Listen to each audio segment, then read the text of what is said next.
Let's go see how it goes. He's going with the blue skin on Rool here on Holo Bastion. So the first, okay. We are going to see exactly how he can manage to avoid the approaches of these Pikachu, and landing behind him is not going to seal the deal here, and this is where you stop playing. Yeah, this is... I think that's the thing as well, and already we're seeing Neeroz do a real good job of knowing what he can get and then just backing away, because I feel like as a heavy in this kind of matchup, you may end up fishing for reversals a lot because, you know, you're not getting many opportunities to do damage, so you're going to just want to hit them in any way you can. So Neeroz doing a great job at just... Oh my goodness, I feel like that could have been a little something there, but EV committing to the jab 3 instead, and the backwards down tilt to the up air? This is literally matchup unknowledge from Neeroz. He doesn't know the knowledge of the matchup at all, and he's getting punished accordingly. Now, a few things here and there. He does know, for example, to not land in front of a Keru to avoid those grabs. That's great. Another thing, however, that is problematic for Eevee is that he thinks he can land back behind Neeroz without any issues, but the back air from Pikachu is just going to punish him every time. But here again, this is the matchup knowledge we were talking about. Sure, he's going to get him once, but again, can he just last the whole set like this? Yeah, this is where things can get really, really scary for the player that's almost seated a little bit lower. Is that there's that temptation to kind of like throw out all your bag of tricks just to get one game.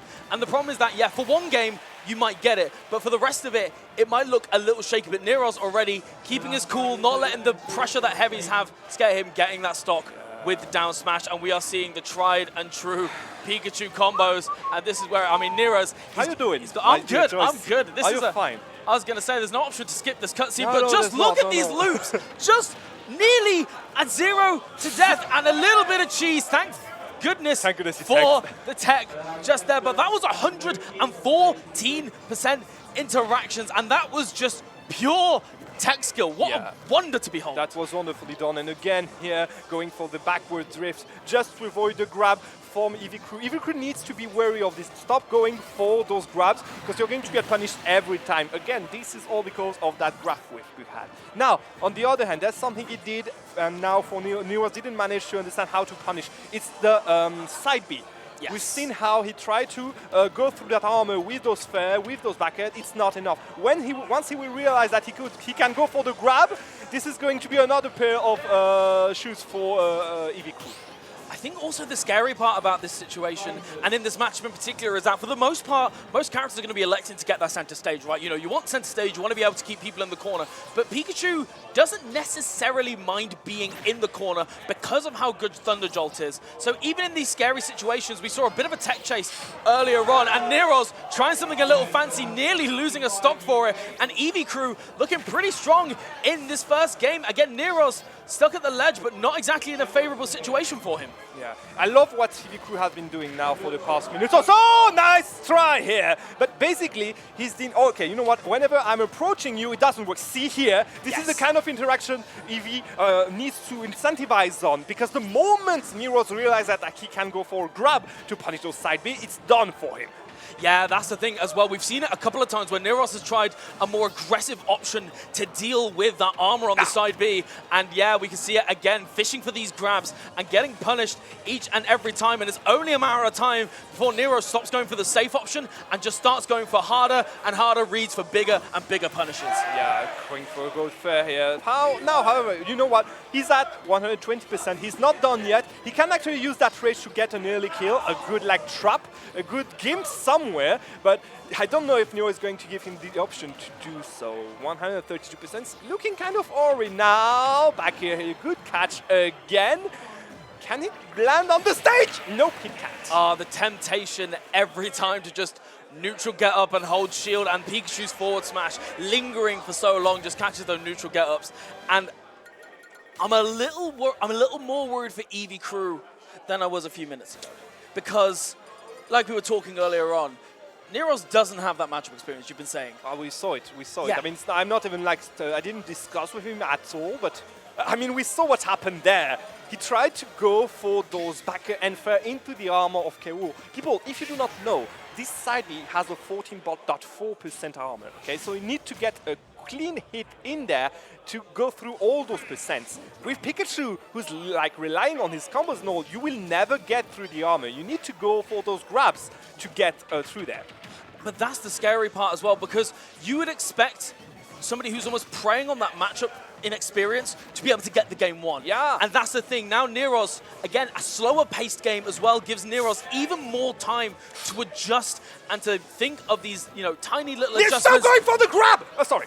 No, I mean, and this is the thing as well, and we said it last time. Instead of just going for, say, you know, a back end, now we've got this edge guard situation, and the more and more EEVEE's going for it, and it doesn't matter if you go. Smash isn't better! I was going to say, it's still a slow option. If you're still in the same space with the same timing, the read's going to happen nonetheless, and the smaller blast zones biting EEVEE a little too hard there, as Neeroz has a real strong lead at the start. Yeah. You know what, there's a saying for the K. Rool players. The first brain cell is used for nair falling nair, okay? The second brain cell is used for grab out of shield. The third brain cell is developing from the moment you start to realize that falling with a nair isn't the best option. And then the fourth one is for the grabs, okay? So we are getting there, okay? We're getting there, one cell at a time, but this is the thing, the cutscene's happening once again, I say only getting 75%, but that's still 75% and an air dodge. And an air dodge falling to his doom. Poor EEVEE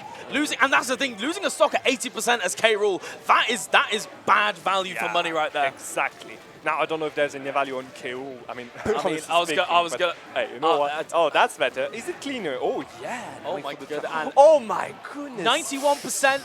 French touch, baby. I was gonna say, it's just the proficiency. You can just see, because a lot of people talk about Pikachu as, you know, a character that's necessarily fallen off, a character that isn't maybe the top tier that everybody thinks he is, and yet I watch gameplay like this, and I'm like, why did we forget Humming Bee? Mate, you know what? That's a 0 to death for now. That's not a 0 to death. He could die from this. No, he doesn't. You know, I think the stage selection here, going for Smashville, isn't going to be the best one, because in the last game, what we've seen is that EEVEE managed to get like ahead or in middle ground whenever he could just space out. Stop going for those grabs! Oh, sorry. And we saw Neeroz going for a grab, and that is a vital adjustment that we have seen there. Neeroz finally realizing, oh wait, I have a grab! Yeah, I can grab the armor. Amazing news. And it's been showing me the answer from the beginning with those grab out of shield. Yeah, you could die from this. If you die from he did manage to die from the back air of Pikachu with K. Rool. Okay, you know what? That's a very bad deal here. I mean, I want to see a bigger stage, Humming Bee. Yeah. I want to see a bigger stage. Again, we've seen how before he did manage to space Pikachu out and use the projectiles to just get some percent here and there. Every time he was the one initiating the approach. Going in, he was getting punished. Every time he was going for a grab, he got punished. I think we've seen 2 in the past 2 games. So going on to Smashville was just giving more leniency for Neeroz, more opportunities for him to get in and punish that big croc. So I want to see him go onto Hollow Bastion, and you can hear the music already.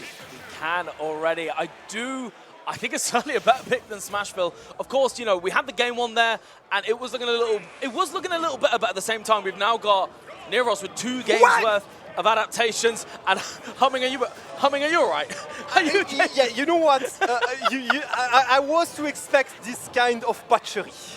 This is just, and this is the thing though, is that we're just seeing almost a different caliber of players here. We've seen Neeroz in these situations. 2 players with 60. a little bit. And here we go. We've got an opportunity trying to go for the back air. I do respect it to an extent, but at the same time, you know, Neeroz is not. I don't think Neeroz would have even died there. And again, another aerial on shield getting punished by Pikachu and trying to go for a down air. This is going to be a ledge regrab, and just neutral gets up.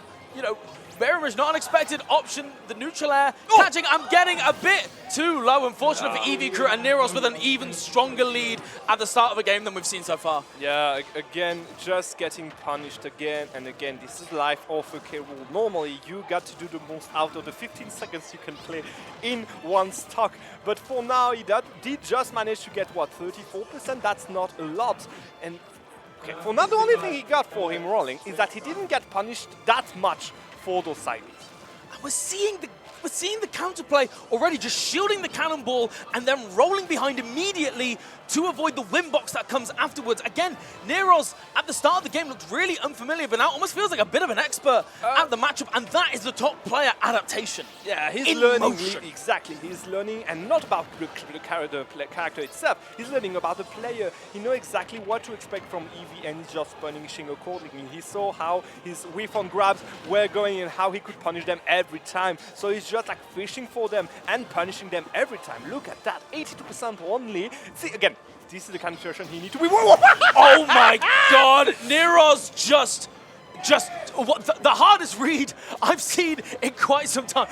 I'm speechless. I'm speechless. And again, this is something that EV is doing, not a K-Rool player. You see what I mean?